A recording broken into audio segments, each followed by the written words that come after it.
Hey yo yo yo, salut les turfeuses, salut les turfeurs, bienvenue pour un nouveau pronostic de Benoît Requin. Ok, place au pronostic du quintet du lundi 1er décembre, direction Paris-Vincennes pour le prix des Alpes. Trop attelé, 2100 mètres, départ auto-start, 16 partants, réunion 1, course 1, indice de confiance 2 sur 5.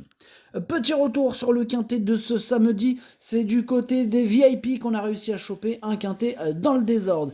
Et cette vidéo, j'attends avant l'arrivée du quintet de ce dimanche et je reviendrai dessus demain. Ok, c'est parti, on commence le pronostic et on commence avec le numéro 1, Iéna d'Orgerès. Et on commence fort dans ce prono avec celui qui m'embête le plus. Ce numéro 1, c'est lui mon gros regret, mon cheval de complément, cas de non partant, attention, possible cassage en vue. On passe au numéro 2, Héros de Choiseul, et on écoute Sylvain Gérard Dupont. Héros de Choiseul doit affronter des 7 ans ce coup-ci, contrairement à sa dernière victoire. Il a bien récupéré et on le défère à nouveau des 4 pieds. La courte distance ne devrait pas trop le déranger à mon avis, mais son résultat dépendra tout de même de son numéro. S'il répète la valeur de sa dernière course, il devrait faire l'arrivée. Il devrait être content, il a quand même hérité du numéro 2, un très bon numéro. Voilà, avec ce numéro, là je pense qu'il peut faire mal à bon nombre de ses adversaires du jour. Moi je l'ai mis deuxième. On enchaîne avec le numéro 3, Indocile, et on écoute Cédric Terry. Indocile, il découvre un superbe engagement. Il a réalisé 2 courses de rentrée et arrive en pleine forme pour cette épreuve. Il s'est déjà imposé sur courte distance, donc ce ne sera pas un problème. Faudra le bon parcours, mais il est compétitif pour jouer un bon rôle. Ouais, lui aussi a hérité d'un super numéro.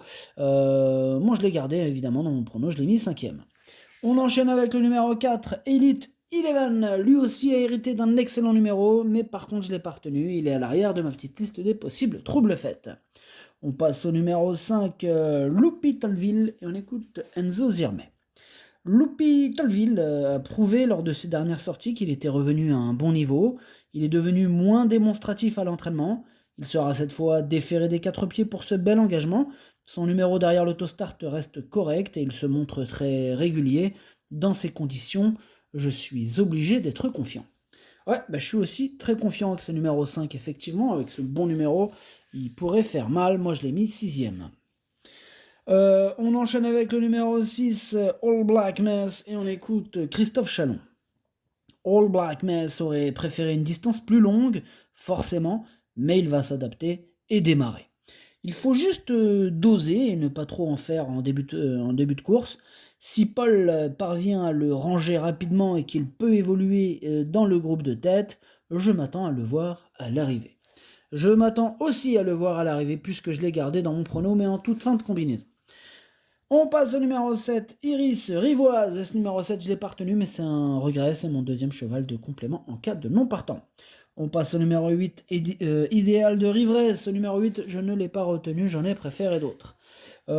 Pareil pour le numéro 9, Imelda, je ne l'ai pas retenu, mais il est en plein milieu de ma petite liste des possibles troubles faites. On enchaîne avec le numéro 10 et le numéro 11. Ces deux-là, je ne les ai pas du tout retenus. Donc on passe direct au numéro 12, Idole d'Ourville. Et on écoute Emmanuel Varin. Idole d'Ourville répète toutes ses courses, les 2100 mètres lui conviennent. Évoluer en seconde ligne n'est pas trop handicapant, il faut absolument la cacher et la faire finir. Ici on n'affronte pas les 6 ans, elle ne devrait pas tarder à trouver son jour. Ah ouais, elle tourne autour du pot, en tout cas moi je l'ai mise sur le podium, attention à elle. On passe au numéro 13, Idéal de Castel, et on n'aura pas les commentaires de l'entraîneur. C'est Alain Chavat qui est parti pêcher Captain Ian Barbaro. Amusez-vous bien. Bref, ce numéro 13, c'est tout simplement lui mon préféré. On passe au numéro 14, Harold Sauton, et on écoute Mathieu Abrivard. Harold Sauton reste sur de bonnes courses, même s'il a dû se contenter de petites allocations. Il avait fini en avançant au début du mois sur les 2850 mètres de Vincennes. Sa forme ne fait aucun doute, mais comme beaucoup de ses rivaux du jour, il n'a aucune marge de manœuvre.